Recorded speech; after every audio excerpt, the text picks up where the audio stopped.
हाँ।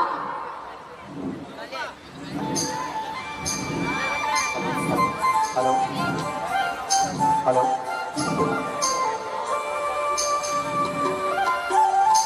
हम दोनों का स्वरूप मानो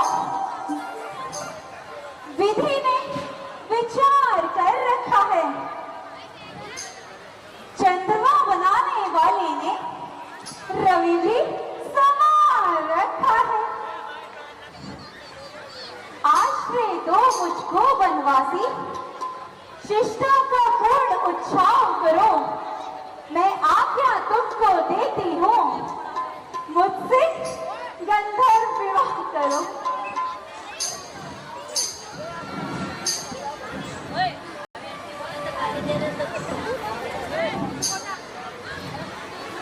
हे सुंदरी, हम कुंवारे नहीं विवाहित हैं, फिर एक नारी का व्रत रखते हैं। अपनी को छोड़ अन्य सबको माता और बहन समझते हैं। इसलिए तुम्हारी यह आज्ञा पालन कर सकते कभी नहीं। हम आर्य पुरुष हैं, आर्य धर्म खंडन कर सकते कभी नहीं।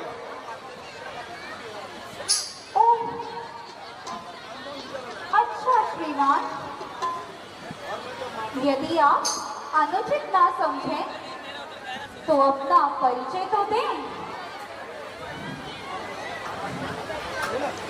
हे सुंदरी, हम अवधपति महाराज दशरथ के पुत्र हैं। मेरा नाम राम है और यह मेरा अनुज लक्ष्मण है और यह मेरी पत्नी सीता है। ओह, बहुत सुंदर। मैं लंकापति रावण की बहन हूँ। मेरा नाम सुनखा है। सुनखा। सुंदरता तो आप मेरी देख ही रहे होंगे। तीनों लोगों में अकेली हूँ।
सत्य कहती हो,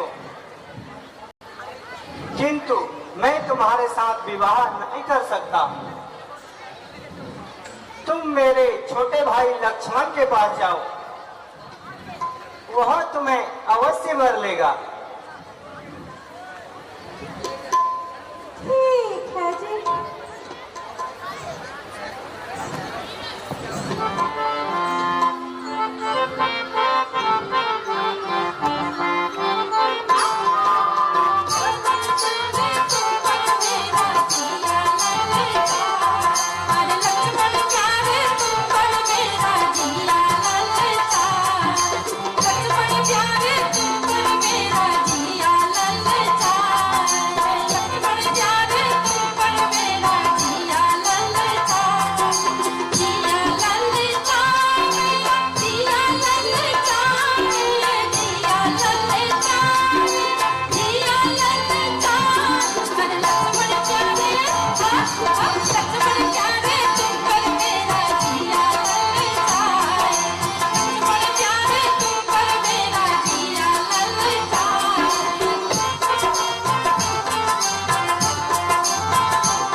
स्वामी पर संकट आए तो मैं छोड़ होना सेवा में कर्म है मेरा। इसलिए सुंदरी तुम मेरे पास क्यों आई हो? यदि तुमने मुझसे विवाह कर भी लिया तो तुम कभी सुख नहीं भोग पाओगी। इसलिए उचित यही होगा। मुझे तो इस चीज की आशा नहीं, ना धर्म है मेरा। स्वामी पर संकट आए तो मैं छोड़ होना सेवा में कर्म है मेरा। इसलिए सुंदरी तुम मेरे पास क्यों आई हो? यदि तुमने मुझसे विवाह कर भी लिया तो तुम कभी सुख नहीं भोग पाओगी। इसलिए उचित यही होगा। मुझे तो इस चीज की आशा नहीं। ओहो, इससे तो गल सकती कार कभी नहीं अपनी। यह तो पूरा ही उपनिषद है, बदलेगा चाल नहीं अपनी। अलबत्ता वही श्याम बदन कुछ चंचल चित दिखलाता है, किंतु साथ में जो उसकी नारी है इसलिए मुझे नहीं अपनाता है। अच्छा, तो चलो उसी के पास जाती हूँ।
नंदनी है, तुम फिर से लक्ष्मण के पास जाओ। ओहो, तुमने तो मुझे थका ही दिया। चलो फिर लक्ष्मण के पास ही जाती हूँ।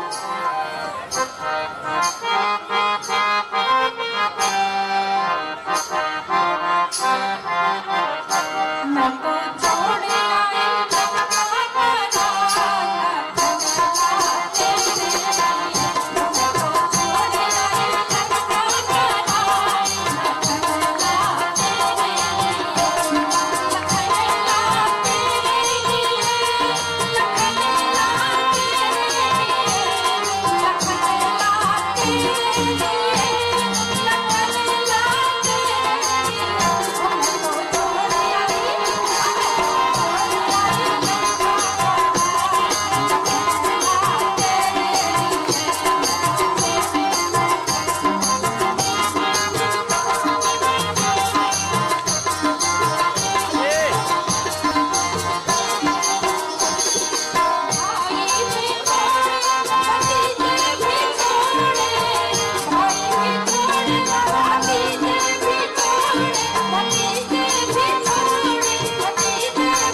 चुका हूं।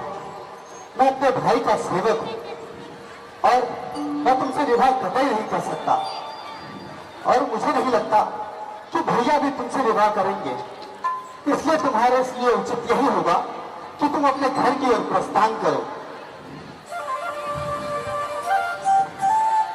Hello hello.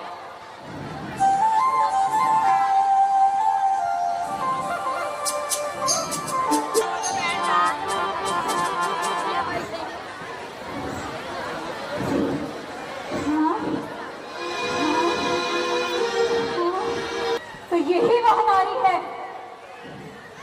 जिसकी वजह से ये दोनों मुझसे विवाह